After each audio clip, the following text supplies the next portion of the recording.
Good afternoon, lighthearted Rainbow Tribe. Time to take this moment to rest, to offer everything up, release everything that concerns us out of our systems and offer it up or in or whatever way you like to this all-present, all-pervading love. Let it have it for a bit and see what it wants to bring alive here in us, in the open spaciousness of our silence.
In this time of spring's emergence, the beautiful snow melt and runoff, the lake is getting full.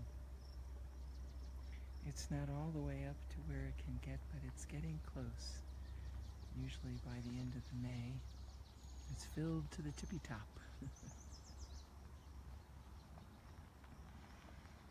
And what a beautiful thing to give ourselves. To be a great open valley that gets filled with the outpouring of this endless love.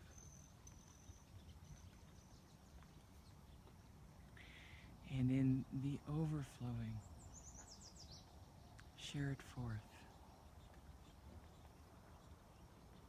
Share it out for the benefit of all being.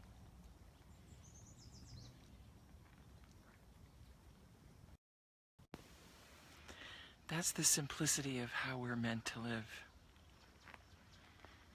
To be filled up, fulfilled, and share.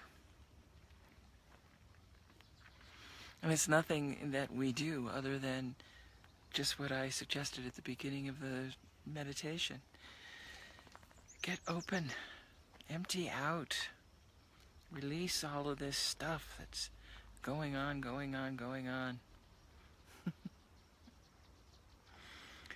Let yourself just be.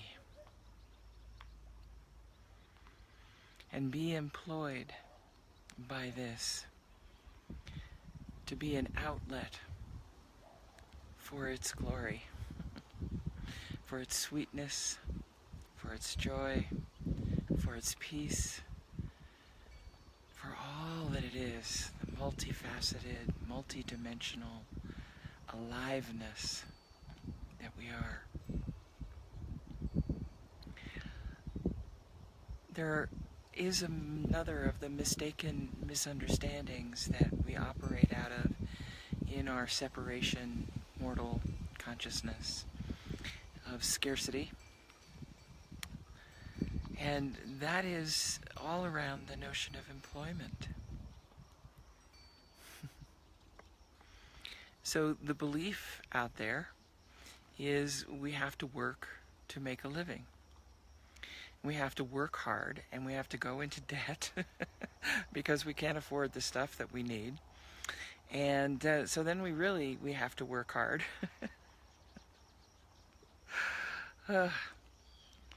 And so when we really look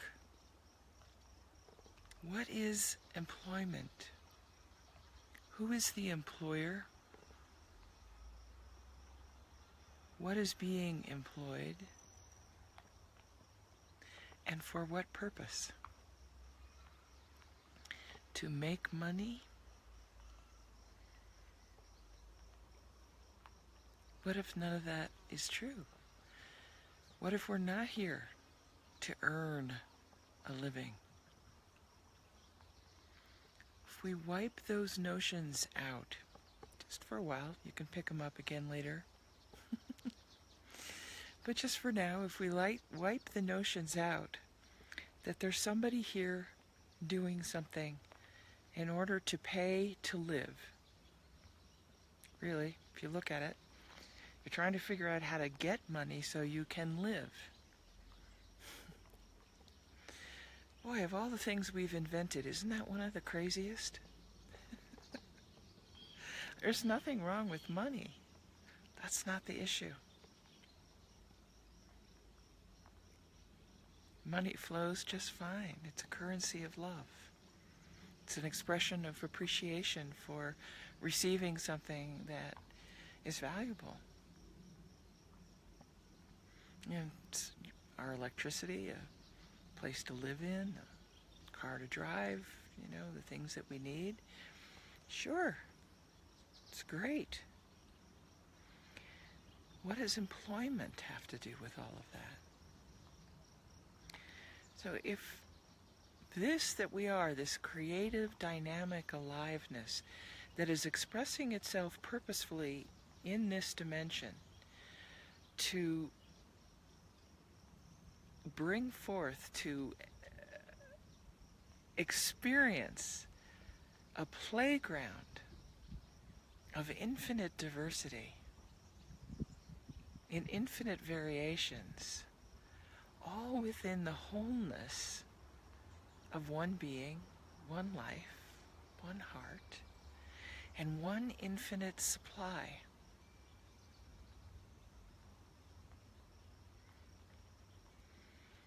I caught a little bit of the Reverend Dr. William J. Barber II yesterday in his live broadcast as he gathered the people and spoke to them and then headed to the North Carolina legislature to demand universal health care. And he used that word demand, and it struck me. Supply and demand.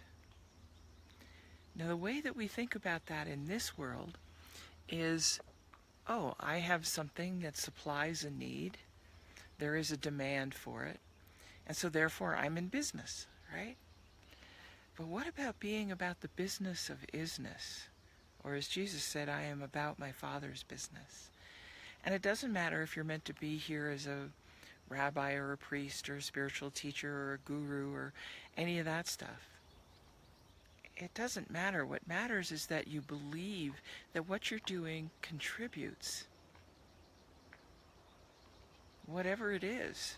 So the beautiful Christian mystic that I just love, Joel Goldsmith, he was a salesman for a long time, and he was very successful at it. And among the things that he discovered in that was that he simply knew he had something of value to offer people. And he showed up in that. And he spoke with the buyers, and he helped them see that that was true. And they enjoyed their conversation with him and their connection with him. And the sale was completed. And I think it was his father's business, and it had something to do with buttons.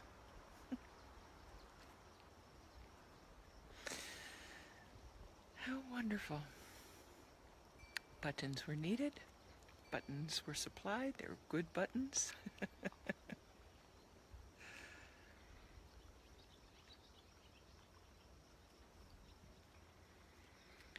We have a lot of feelings and experiences about being employed. We like our jobs. We sort of like our jobs. We don't like our jobs. We hate our jobs. It's a drag to get up and do this thing every day. We have a whole spectrum of experiences. And it has nothing to do,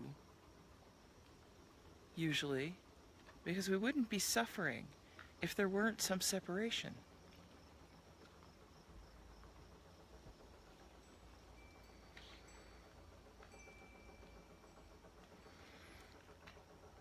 It's a joy to get up every day and to be utilized to the fullest as this expresses itself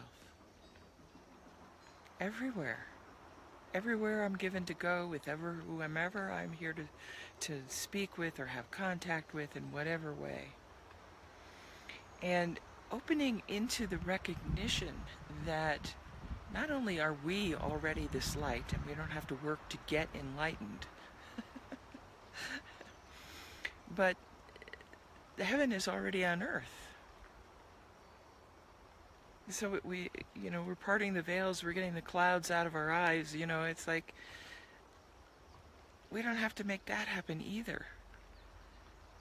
We are utilized as the bridge for the infinite invisible to make itself clearly and purely visible. And how that happens has to do with where our consciousness is, where we're vibrating, what's true and what's real for us. What are we engaged in? What are we giving our attention and energy to? Are we thinking about stuff? Are we opening in silence to allow this to express itself? It's a big difference. And it makes all the difference to the quality of our life.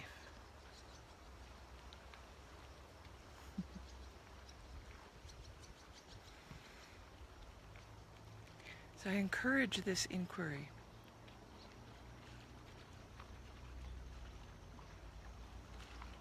Open yourself into a real exploration of employment for yourself. Discover in what ways you feel and recognize being employed, not as a somebody in service to something or somebody else. This is even beyond that what I'm pointing to, and that's beautiful. It can be very fulfilling and meaningful, and any life that's doing that is wonderful.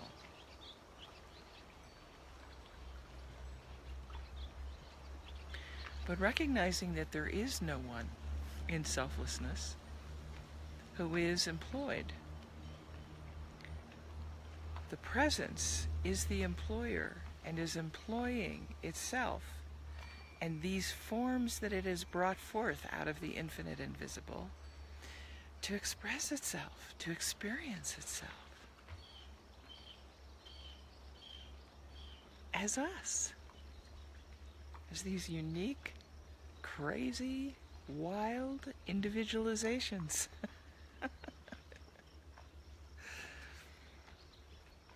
And we came to play, which is different than working hard. And it's not that we don't really get deeply involved and fully engaged in our play. It can look like we're working really hard at times. I know when I'm engaged at that level, I'm working really hard, and I love it. But I'm not working by the sweat of my brow for something to come from out here so that I can live. There is no me, so there's no necessity for that. There's just this beautiful life here expressing itself, offering itself, making a contribution. And the biggest contribution is to bring forth the infinite invisible into the visible. It does that all on its own. There's nobody here doing that. It's being the open vehicle and instrument for this to come forward. It's a 24/7 occupation.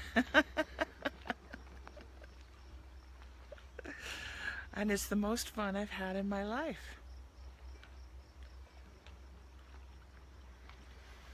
The play, as I look at it these days, is the meeting of the confusion and the mistaken errors, the misconceptions and the misperceptions, and letting them just be